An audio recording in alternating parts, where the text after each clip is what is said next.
He built the most magnificent palace the world had ever seen. Kings admired him, queens envied him, thousands of nobles devoted their lives to winning just a few seconds of his attention. But behind the glittering halls of Versailles was a court consumed by affairs, jealousy, poison plots, and endless ambition. Before we begin, subscribe for more true stories of history's most powerful and scandalous rulers. For more than 70 years, Louis XIV ruled France with absolute authority. He called himself the Sun King, believing that just as every planet revolved around the sun, every person in France should revolve around him. And, for a time, they did. But absolute power came at a price.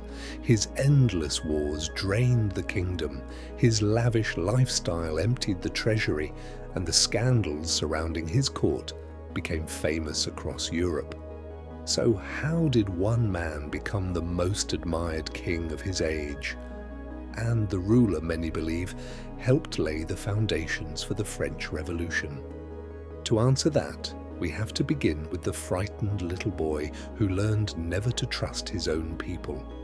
Long before Louis XIV became Europe's most powerful king, he was a frightened child. Born in 1638 after more than 20 years of his parents' childless marriage, many believed his birth was a miracle. The French called him Dieu donné, the God-given. But his childhood was anything but peaceful. At the age of 4, his father died, making Louis king before he was old enough to understand what a crown truly meant. While his mother and Cardinal Mazarin governed in his name, France descended into chaos. A series of rebellions known as the Fronde swept across the kingdom. Angry nobles challenged the crown, crowds filled the streets of Paris. The young king was forced to flee his own capital, never knowing who could be trusted. Those terrifying years left a permanent mark on him. Louis became convinced that weakness invited rebellion, and that sharing power only encouraged others to seize it. He made himself a promise. Never again would France be ruled by powerful nobles. Never again would a king be forced to run from his own people. One day, all authority would belong to him alone. And to make sure that promise became reality, Louis would build far more than an army. He would build an entire kingdom around himself. When Louis finally took control of the government in 1661, France expected another king. Instead, it got something entirely different. Unlike many rulers before him, Louis refused to share power with a powerful chief minister. Every major decision would pass through him. Taxes, wars, laws, appointments. Nothing happened without the king's approval. Louis believed that God had chosen him to rule France. If that were true, then questioning the king was no different from questioning God's will. His message was simple. There would be one source of power in France, and it would be him. The nobles soon discovered that their influence was fading. Families that had once ruled entire provinces found themselves increasingly dependent on the king's favor. Louis wasn't just taking away their authority, he was making them compete for his attention. The greatest reward was no longer land or military command. It was access to the king himself. And Louis knew exactly how to keep thousands of ambitious nobles under his control. He wouldn't imprison them. He would invite them to live in the most magnificent palace Europe had ever seen. A palace so breathtaking that they would never want to leave.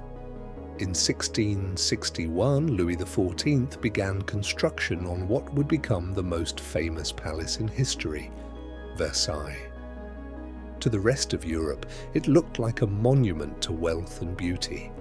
But Louis had built it for a far more calculated reason. he never forgot the terror of the Fronde.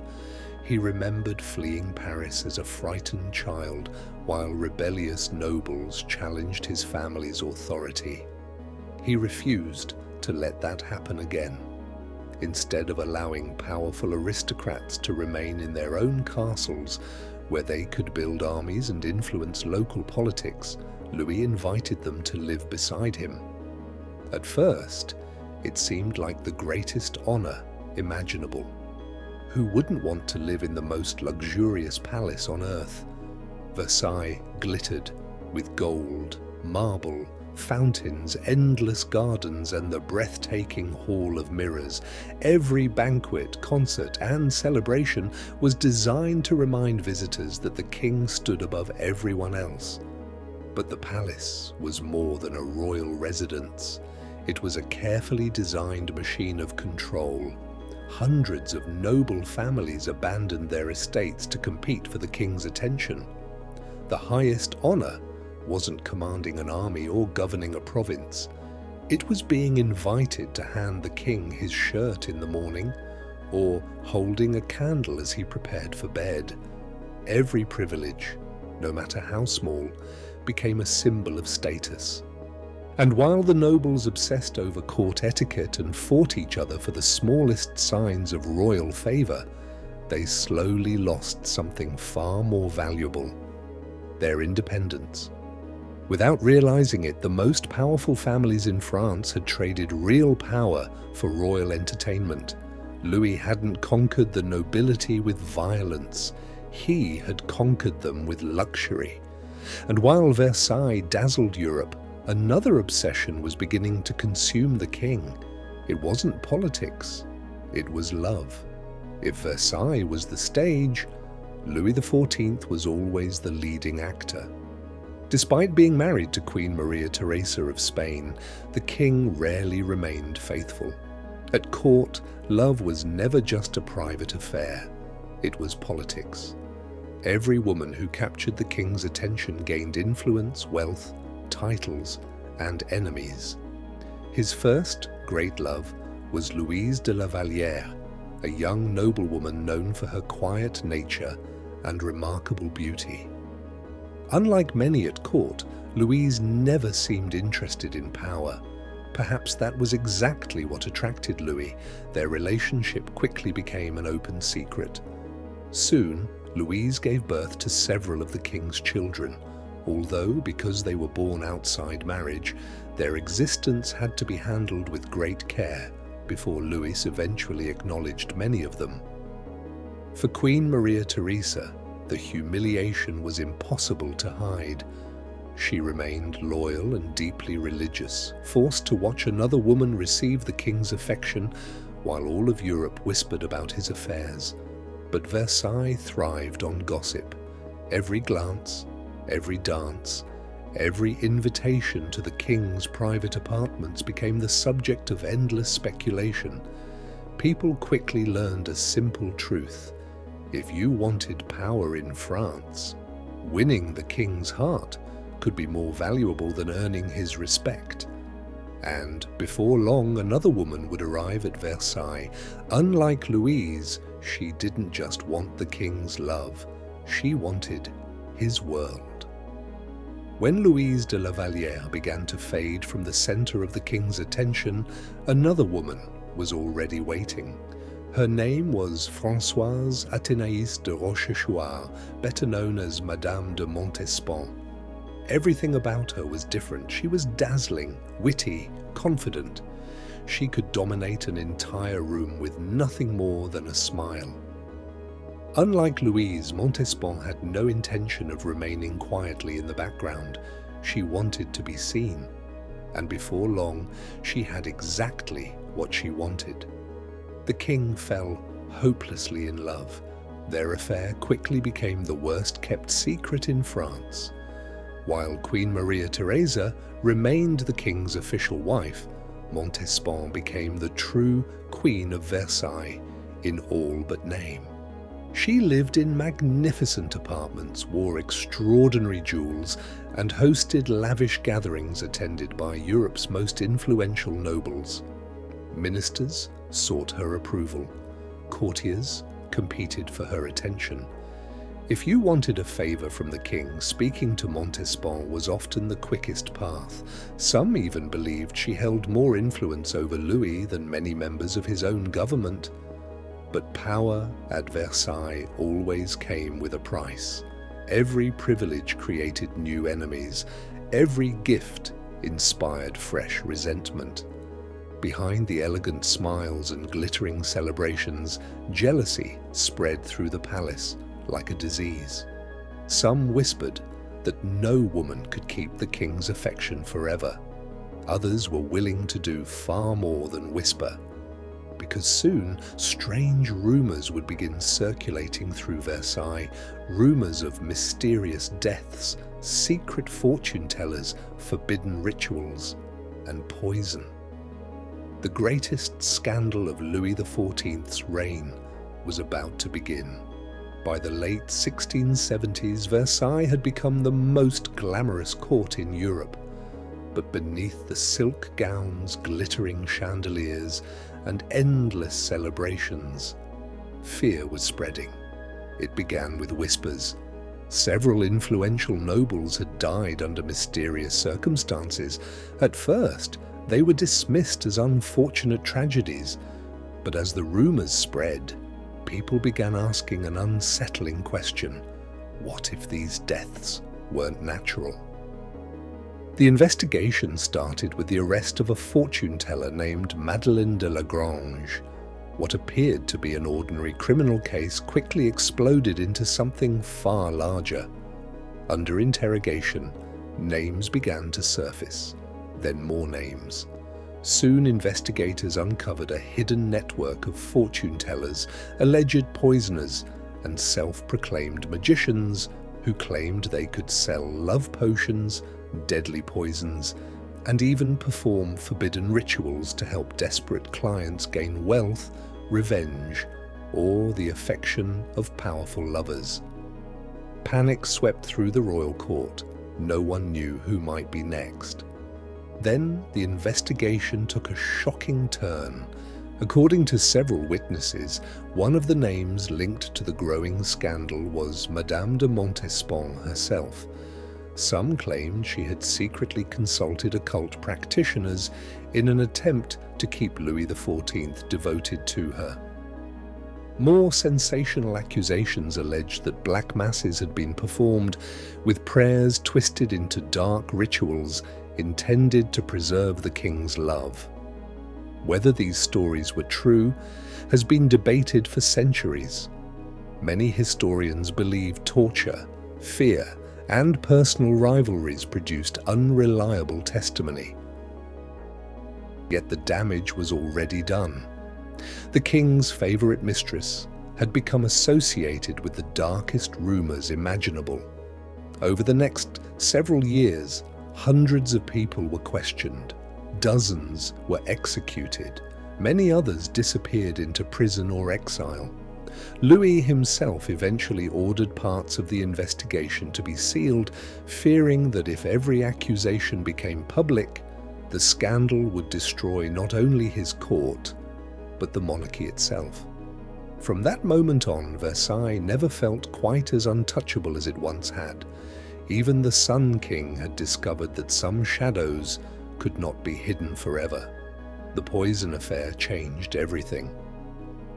Although Louis XIV never publicly abandoned Madame de Montespan overnight, the trust between them had been damaged. The dazzling mistress who had once dominated Versailles slowly faded from the center of the king's life. Then, tragedy struck.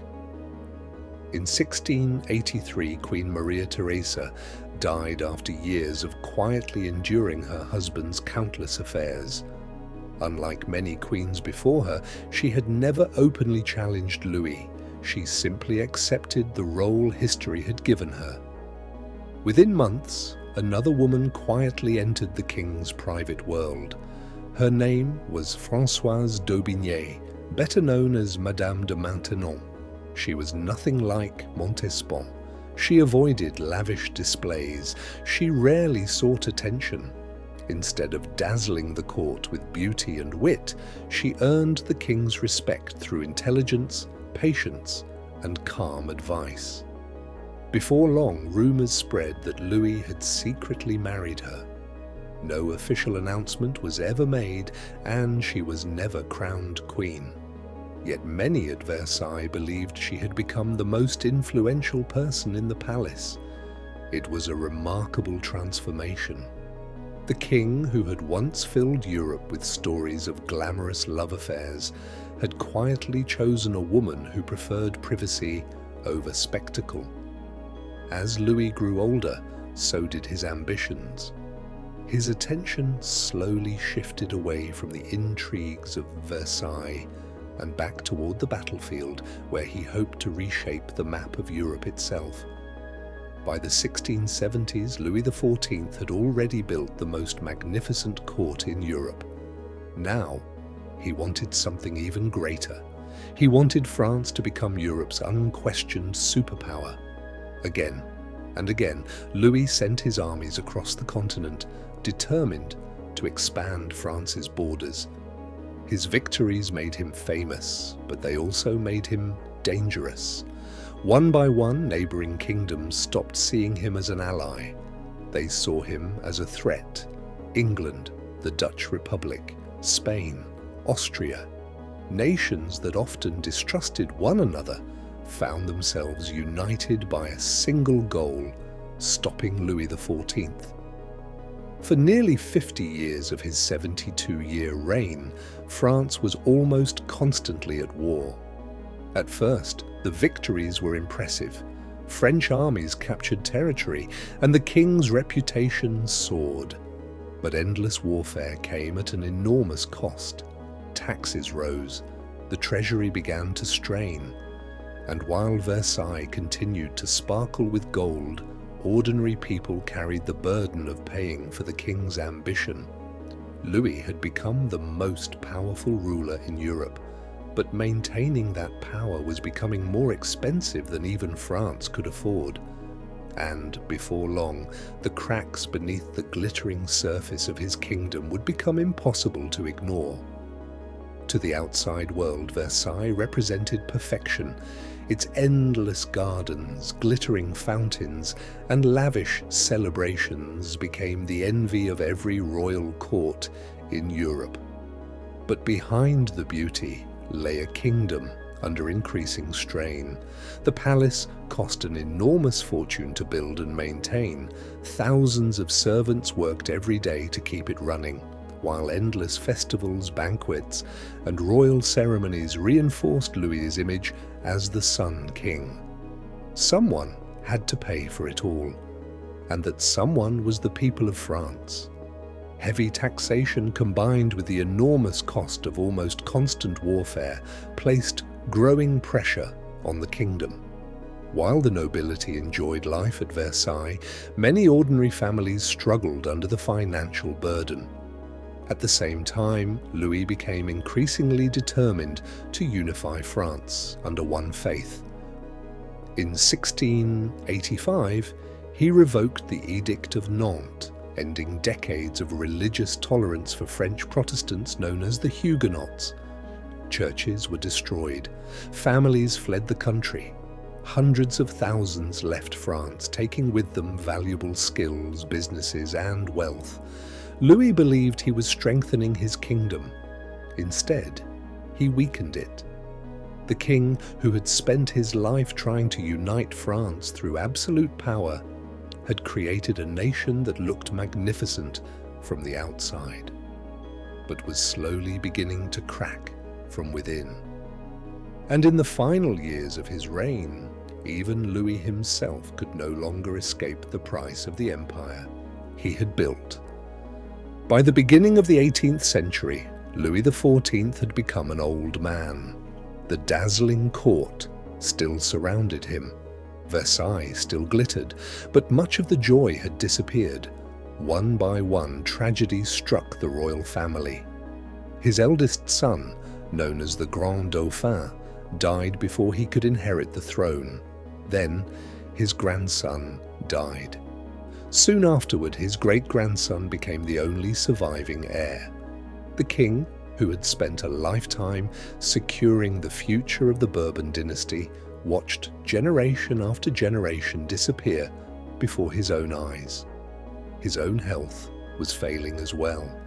Years of campaigning, court ceremonies, and the pressures of ruling had taken their toll.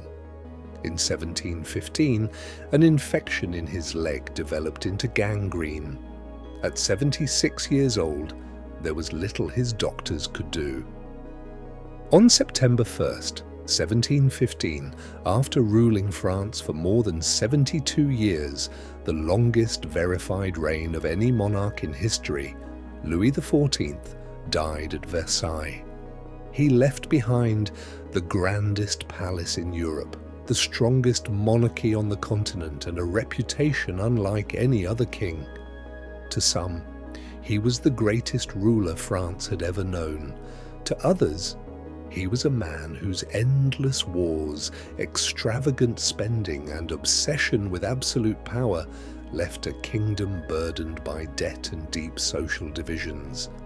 His reign had defined an era, but it had also planted the seeds of a future that he would never live to see. Louis XIV wanted the world to believe that everything revolved around him. For more than 70 years, it almost did. He transformed France into Europe's leading power, built the magnificent Palace of Versailles, and created a royal court that every other monarch tried to imitate. Yet behind the glitter stood another story.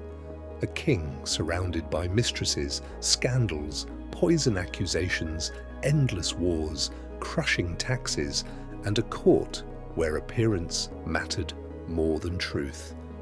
By the time Louis died, France looked stronger than ever. But beneath the surface, the cracks had already begun to spread. The enormous debts, the concentration of power in the monarchy, and the growing distance between the royal court and ordinary people would continue long after the Sun King was gone. Just 74 years after his death, the French Revolution would sweep away the very system he had spent his entire life perfecting. Louis XIV dreamed of creating an eternal monarchy. Instead, he became the ruler who defined its greatest triumph, and, perhaps unknowingly, helped shape its eventual downfall. That is why history remembers him, not only as the Sun King, but as the king whose brightest light cast one of the longest shadows in European history.